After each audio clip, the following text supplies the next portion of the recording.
আমাদের পথ প্রদর্শক, উনি আমাদের অভিভাবক।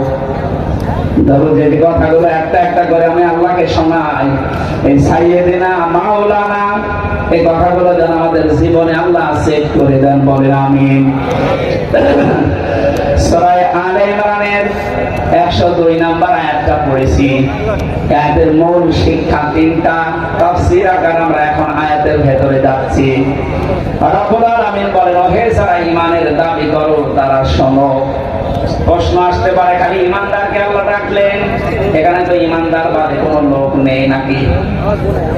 হ্যাঁ, ঈমানের বাইরে আপনি আছেন কিনা দেখেন তো। দাবি তো করছেন আমিও ঈমানদার। ইযা সাররাতকা হাসানাতুকা ওয়া সাআতকা সাইয়্যাতুকা ফাআনতা মুমিন। আল্লাহর নবী বলেন, যখন তোমার ভালো কাজগুলো তোমাকে আনন্দ দেবে, অন্যায় কাজ দেখলে তোমার কষ্ট লাগবে, তখন বুঝবা যে তোমার ঈমান আছে। বাংলাদেশে আমরা দেখেছি ভালো কাজ সবার কাছে ভালো লাগে না, অন্যায় কাজ সবার কাছে অন্যায় মনে হয়নি, কষ্ট লাগেনি, আর আনন্দে করেছে। পার্থক্য হয়ে যাচ্ছে, ভালো কাজ যাদের কাছে আনন্দ লাগে না, অন্যায় কাজ যাদের কাছে কষ্ট লাগে না, বুঝবেন তার দাড়ি জোব্বা থাকতে পারে ওর ঈমান। আরো জোরে বলেন, এটা ঈমান মাপার থার্মোমিটার। আপনি মেপে নিন আপনার ঈমান আছে কিনা। আল্লাহ এরকম ঈমানদারকে ডাক দিয়ে জানিয়েছেন, ইত্তাকুল্লাহ, আমাকে ভয় করো। নিরপেক্ষ দৃষ্টি দিয়ে শোনেন তো আয়াতটা। আল্লাহ ইত্তাকুল্লাহ শব্দটা দিলেন কেন? তাকওয়া শব্দের যে ব্যাখ্যাগুলো আমরা এতদিন পর্যন্ত অনেকে শুনেছি, তাকওয়া মানে আমরা মনে করি বিশাল জুব্বা গায়ে দিয়ে, পাগড়ি মাথায় দিয়ে, হাতে তসবিহ নিয়ে দুনিয়া আর কোনো খেয়াল করে না, শুধু জিকির করে সুবহানাল্লাহ সুবহানাল্লাহ, বিশাল তাকওয়াবান না। তাকওয়ার প্রধান অর্থ এটা। এখন আধুনিক ভাবে যারা ব্যাখ্যা করছে তারা দিয়েছে যে যেই বিষয়ে কাজ করতে চান ওই বিষয়টাকে আগে শিক্ষা নিয়ে, প্রশিক্ষণ নিয়ে ওই কাজটা সুচারুরূপে আঞ্জাম দেওয়ার নাম হচ্ছে তাকওয়া। আমার যতটুকু বাস্তবতা আমি এই 33 বছরে দেখতে পাচ্ছি, আপনি রাগ করবেন না, বাস্তবের সাথে মিলাবেন। এদেশে হাজারো দল থাকতে পারে, বাংলাদেশ জামাত ইসলামী এবং ইসলামী ছাত্র শিবির এরা কিন্তু এই তাকওয়াটা তৈরি করার জন্য চেষ্টা করছে।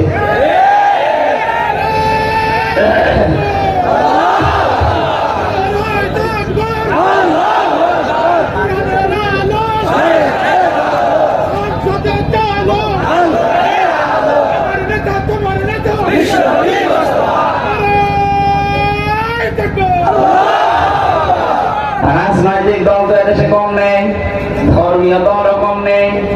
৭৫টার উপরে এদেশের ভাগ ভাগ করা দল আছে। এই একটাই শুধু কর্মসূচি আমরা পাই, যাদের সকাল থেকে সন্ধ্যা পর্যন্ত যা করবে সব পয়েন্ট আকারে লিখে রাখা লাগে। আপনি যদি জামাতে নামাজে আপনি পড়বেন, ওইটা লিখবেন। যদি না পড়বেন, লিখে দেবেন যে আমি জামাতে নামাজ পড়ি নাই, একা পড়েছি। আমার তো মনে হয় যে কর্মসূচিগুলো ওখানে দেওয়া আছে পয়েন্ট আকারে, এটা তাকওয়াবান করার জন্য একটা বিশাল প্রশিক্ষণ। এভাবে 3 মাস, 6 মাস, 1 বছর, 2 বছর, 5 বছর যদি একটা মানুষ লেগে থাকতে পারে, ওখানে আপনি বাংলাদেশে যেখানে লাগাবেন চম্বুকের মতো কাজ করবে। আপনি লাগিয়ে দেখেন না কেন? বাস্তবে দেখতে পাচ্ছেন না? এটা আহ্বান জানাচ্ছি, এই দেশে যদি কোনো মূর্খ মানুষ বিশ্ববিদ্যালয়ে পড়তে চান, বাংলাদেশ জামাত ইসলামের এই কর্মী, এই সদস্যদের একটু ভর্তি হয়ে দেখেন, 3 মাসে 6 মাসে আপনি মনে করবেন আমি ভার্সিটি করছি, জীবন চেঞ্জ হয়ে যাবে। আল্লাহ যে বলেন কদ আফলাহা মান যাক্কাহা, ওই লোকটার জীবন সফল হয়ে গেছে যে নিজেকে পবিত্র করতে পেরেছে। আমি কোরআন শরীফ নিচে পড়ে যা গ্যারান্টি পাচ্ছি আপনাকেও দিচ্ছি। আপনি 6 মাস একটু লেগে থাকেন। আমার বাবাকে আমি লাগিয়েছি, ওই 6 মাসে দেখলাম পুরা পাল্টিয়ে গেছে। আমি পরীক্ষিত এই জন্য আহ্বান জানাবো, আপনি আসেন। 6 মাসের ভেতরে অনেক কিছু আপনার জীবন থেকে হারিয়ে যাবে, নতুন কিছু প্রবেশ করবে। অনেক ধন্যবাদ লাইভে দেখার জন্য। আমি দলের ক্ষতি হওয়ার জন্য চেষ্টা চালিয়েছিলাম জেলখানা থেকে পর্যন্ত 6 মাস রিপোর্ট পরিবর্তন করার পরও দেখি না এখনো কাঙ্ক্ষিত মানুষ যেতে পারি নাই। আমার এই গত 9 তারিখে ছিল কিন্তু আমি হতে পারিনি, আমার আবার পিছিয়ে দিয়েছে। সারা দেশে ঘর ছেড়ে বেড়াচ্ছি অথচ আমার ঘরে চাল নেই। এখন কোনটা কেন উল্টা পাল্টা খালি ধারণা করেন। আপনি হয়ে রাখেন তো 120টার উপরে আমিরে জামাত আমাদের প্রশ্ন করেছে, কেন্দ্রীয় যারা তার দায়িত্বে আছেন, আমার 120টা মনে হয় 30টা কোন রকমই হয়েছে, আর বাকি 90টা আমি টানা নানায় আছি, পারি না। পর্দার যে বিষয়গুলো আমাকে প্রশ্ন করেছে আমার মাথা ঘুরে গেছে। পরে কি গো, বহু পীরের দরবারে গিয়েও পর্দা আমি পাইনি। একটা জেনারেল শিক্ষিত একজন ডাক্তার আমার বলছে খাস পর্দা পরিবারে এবং বাইরে। আমার ম্যাডামের একটা চাচাতো বোনের ছেলে মাঝে মাঝে আমার বাড়িতে আসতো, ওনার দেখে বলছে ছেলেটা কে? যেই বলেছি ম্যাডামের চাচাতো বোনের ছেলে, কেন্দ্রীয় মেহমান আমারে বলছে 14 জন পুরুষের সাথে মেয়ে লোকের দেখা করা যায় যাচ্ছে, এটা কোন পর্যায়ে পড়ে? আমি হিসাব মিলাতে পারিনি, ওরা তাড়িয়ে দিয়েছি, বলছি ডাক্তার বাড়ি চলে যায়। অথচ কি হয়, খালা কি হয়, খালা না ম্যাডামের নিজের বড় চাচা মেয়ের ছেলে কি হয়, এখন বলছে কেন খালার সাথে এদেশে আছে বাবা শাহজালাল, সব ভালো চলছে। আমার আবার পেছিয়ে দিয়েছে, এই জন্য বলছি আপনি যদি মূর্খ মানুষ হন, যদি বিশ্ববিদ্যালয়ে পড়ার আকাঙ্ক্ষা থাকে, এ বয়সে তো সম্ভব না। এদেশে আল্লাহর নিয়ামতে এটা আপনি ভর্তি হয়ে যান, দেখেন 6 মাসে আপনাকে বিশ্ববিদ্যালয়ে পড়ার সাথ দিয়ে দেবে। তাকওয়ার ব্যাখ্যা এইটা, আপনি শিক্ষা নেবেন এবং প্রশিক্ষণ নেবেন, যে জায়গায় লাগবেন ওর আগে শিক্ষা প্রশিক্ষণ নিয়ে সুচারুরূপে কাজটা আঞ্জাম দেবেন। এই তাকওয়া বাংলাদেশে 1628 জন মানুষ যদি পালন করতে পারে, এই দেশটা আল্লাহর মিনি জান্নাত হয়ে যাবে। আল্লাহ ইমানদারকে ডাক দিয়ে বলেছেন এই তাকওয়া অবলম্বন করো, যেভাবে অবলম্বন করা দরকার। আমাকে ভয় করা মানে শুধু চোখ পাকায় দিয়ে জিকির করা না, আপনার প্র্যাকটিক্যাল লাইফে তাকওয়া রাখবেন। আব্দুল কাদের জিলানী রাহমাতুল্লাহ আলাইহির বাবার যে তাকওয়া আপনি দেখেছেন, ক্ষুধার্ত অবস্থায়ও একটা জলের সাথে ভেসে যাওয়া, পানির সাথে ভেসে যাওয়া একটা আপেল খেয়েছিলেন, এই জন্য নিজেকে তিনি মাফ করতে পারেননি। এই তাকওয়া শব্দের ব্যাখ্যা এখানে আমি 9টা জিনিস পেয়েছি। কোন মানুষ যদি দুনিয়ায় তাকওয়া অর্জন করতে পারে, মহান আল্লাহ দুনিয়ায় তাকে 9টা জায়গায় সাহায্য করে। সুবহানাল্লাহ বলতে পারেন না? আর মরণের পরে আল্লাহ তাকে 27 জায়গায় সাহায্য করবে। এটা ফিজিলালিল কোরআনে এবং ইবনে কাসিরের ভেতরে আছে। প্রতিদিন 2-3টা করে তো এজন্য গলা ব্যথা হয়ে যাচ্ছে, আর কথা বললে ভেতরে ঘেমে সব চলছে। এখন তো মাহফিলের সময় না, আপনারা জোর করে নিয়ে আসেন, আপনারাও ছাড়েন না, আমিও পারি না, আল্লাহ পারে। এগুলো শীতের সময় দিলে ভালো হয়, শীত লাগে, 1-1.5 ঘন্টা 2 ঘন্টা কথা বললে মজা পাওয়া যায়। ভেতরে মনে হচ্ছে যে আমি এমনি আমার শরীর চলে না, তারপরেও যদি সব যায়, যারা বসে আছে এই যে সে মিছিলের পালার মতো, ওদের কি হচ্ছে? আমরা এই যে 9টা 27টা এই ব্যাখ্যাগুলো যদি পয়েন্ট আকারে করা লাগে 1-1.5 ঘন্টা 2 ঘন্টা এমনি সময় লাগবে। এত কথা এই শব্দের ভেতরে আল্লাহ লুকিয়ে রেখেছে। ওয়ালা তামুতুন্না ইল্লা ওয়া আনতুম মুসলিমুন, মরো না যতক্ষণ মুসলমান না হতে পারো। মুসলিম শব্দটা এসেছে ইসলাম থেকে, ইসলাম এসেছে সিলমন বা সালমন থেকে। সিলমন মানে আত্মসমর্পণ করা। সিলমন মানে কি? সুখ শান্তি আমরা নাম শুনি না? আমরা যদি সত্যি মুসলমান হয়ে মৃত্যুবরণ করতে চাই, ইসলাম মানার বাইরে কোনো বিকল্প আছে? ইসলাম 2 প্রকার। এখন প্রশ্ন আসতে পারে, সারা জীবন শুনলাম ইসলাম 1, এখন দেখছি ইসলাম আবার 2 প্রকার। ইসলাম 2 প্রকার কেন? ফিজিলালিল কোরআনে মুফাসসির লিখেছেন এক প্রকার ইসলাম আমার আল্লাহ দুনিয়া তৈরি করার পর থেকে কিয়ামত পর্যন্ত এটা চালাতেই থাকবেন। এইখানে আম গাছে পেঁপে ধরে না, কি এটাকে প্রাকৃতিক ইসলাম বলা হয়। এই যে সূর্য যেখানে উঠতেছে কিয়ামত পর্যন্ত এখান থেকে উঠবে, যেখানে ডুবতেছে কিয়ামত পর্যন্ত এই জায়গায় ডুববে। এর কোনো ব্যত্যয় আছে? বলেন না কেন? এই সাতক্ষীরার ময়দানে কোন হাঁসের বাচ্চারা সকালবেলা কি মিছিল করেছে এই বলে আমরা আজকে থেকে আর হাঁস নেই, আমরা ছাগল হয়ে গেছি। ওদেরকে আল্লাহ যা বানিয়েছে কিয়ামত পর্যন্ত এই সিস্টেমই থাকবে। আর একটা ইসলাম আছে যেটা শরীয়ত ইসলাম, এইটা আমার আল্লাহ নিজে দায়িত্ব নেয়নি। এটা কায়েম করা, এটা কায়েম রাখা, এটা কায়েম করে ছেড়ে দেওয়ার দায়িত্ব আল্লাহ আমাদের হাতে দিয়েছেন।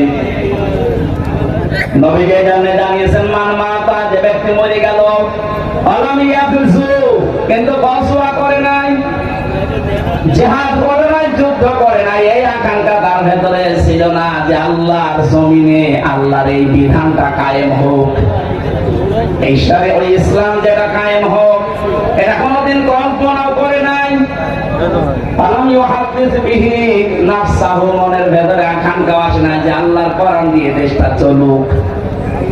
মাতা আলা শাওবাতিন মিনান নিফাক, নবীজি বলেন এই লোকটা মারা যাওয়ার সময় মুনাফিক হয়ে মরবে। যেহেতু প্রাকৃতিক ইসলাম আল্লাহর দায়িত্বে, শরীয়ত ইসলাম আল্লাহর দায়িত্বে নেই, এটা দায়িত্ব দিয়েছে কাদের? আমাদের। আমরা যদি এটা এখন নিজেদের দায়িত্ব মনে করে পালন করা শুরু না করি, কোনদিন আল্লাহ নিজে আমাদের ভাগ্য পরিবর্তন করবে না। ইন্নাল্লাহা লা ইউগাইয়িরু মা বিকাওমিন হাত্তা ইউগাইয়িরু মা বিআনফুসিহিম, যতদিন পর্যন্ত কোন জাতি তাদের ভাগ্যের পরিবর্তন না চায় ততদিন আল্লাহ নিজে ভাগ্য পরিবর্তন করে দেয় না। সাতক্ষীরার মানুষেরা, রেকর্ড হচ্ছে এটা, সারা দেশে কালকে যাবে। 18.5 কোটি মানুষকে উদ্দেশ্য করে বলছি, সুযোগ যখন আল্লাহ তৈরি করে দিয়েছে, শহীদ আবু সাঈদ তার জীবন দিয়ে আমাদেরকে সুযোগটা তৈরি করে দিয়ে গেল। কথা বলেন কেন? এই অনুষ্ঠানটা করার জন্য আগস্টের 5 তারিখের আগে আজকে যে পুলিশ ভাইরা এসেছে, এদের কাছে মনে হয় 14 বার যাওয়া লাগতো অনুমতি নেওয়ার জন্য। এরপরে নেতা খেতা পাতি যা আছে সবগুলো আমাদের রাখতো, বাকি টাকাও খাইতো।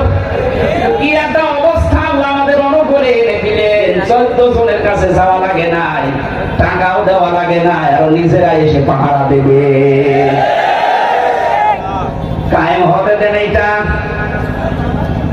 এই পৃথিবীর ময়দানে যারা এটাকে কায়েম করতে পেরেছে সবাইকে আল্লাহ এর নিচে রেখে দিয়েছে। 53টা বছর আমরা তো দেখতে পেলাম, আমি দেখি নাই, মাওলানা রবিউল বাশার দেখেছে। বাবা চালিয়েছিলেন দেশটা, কেমন চলে, দুর্ভিক্ষের অংশ হয়েছে। স্বামী চালিয়েছিল, চাচা চালিয়েছে, আমি এ পর্যন্ত জানি না, কারণ আমার এখন 92তে জন্ম। বউ চালিয়েছে আর আপা চালিয়েছে, এটা তো দেখলাম, গান খেতে মানে শান্তি আমি পাইনি। এখন শুধু দেখতে বাকি আছে এইটা দিয়ে চললে কেমন দেখা যায়। কোরআনে কারিম দিয়ে বাংলাদেশ চললে কেমন দেখা যায়।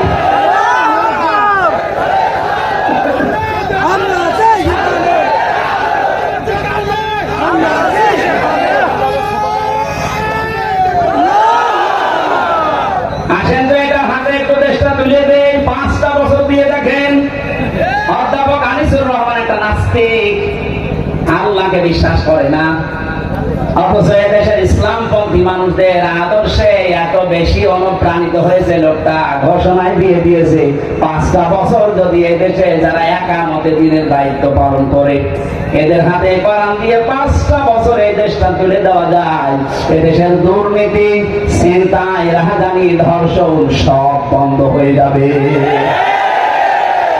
ওনার মতো একজন মানুষ যদি গ্যারান্টি দিতে পারে, বিশ্বাস করতে পারে, আমাদের বিশ্বাস করতে অসুবিধা কি? আমরা দিতে পারবো না ইনশাআল্লাহ। বড় আশা আমার জীবনের, সবকিছু দ্বন্দ্ব সংলাপ দেখলাম, শুধু এইটা দিয়ে বাকি আছে দেখতে যে কেমন লাগে দেশ চলবে। আল্লাহ তুমি মুসাফির অবস্থায় আছি, আমি দোয়া করছি এই লক্ষ মানুষ নিয়ে এ দেশটা ৫৬,০০০ বর্গ মাইল কোরআন দিয়ে চলছে, এটা দেখি মরার তৌফিক দাও বলেন আমিন।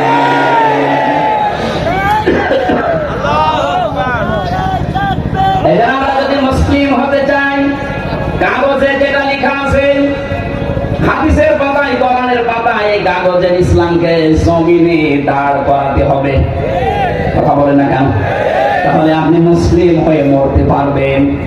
মান করাল কোরআন ফাস্তাযহারাহু, যে ব্যক্তি কোরআন পড়ে আর কোরআনকে বিজয় করার চেষ্টা করে, তাআল্লা হালালাহু ওয়া হারামা হারামাহু, এর হালালকে হালাল জানে, হারামকে হারাম জেনে ছেড়ে দেয়, আদখালাহুল্লাহুল জান্নাহ, আল্লাহ যেন তাকে জান্নাতে দিয়ে দিয়েছে বলেন আমিন। আল্লাহ রাব্বুল আলামিন কোরআন কারীমকে দেশে কায়েম করার মাধ্যমে প্রকৃত মুসলমান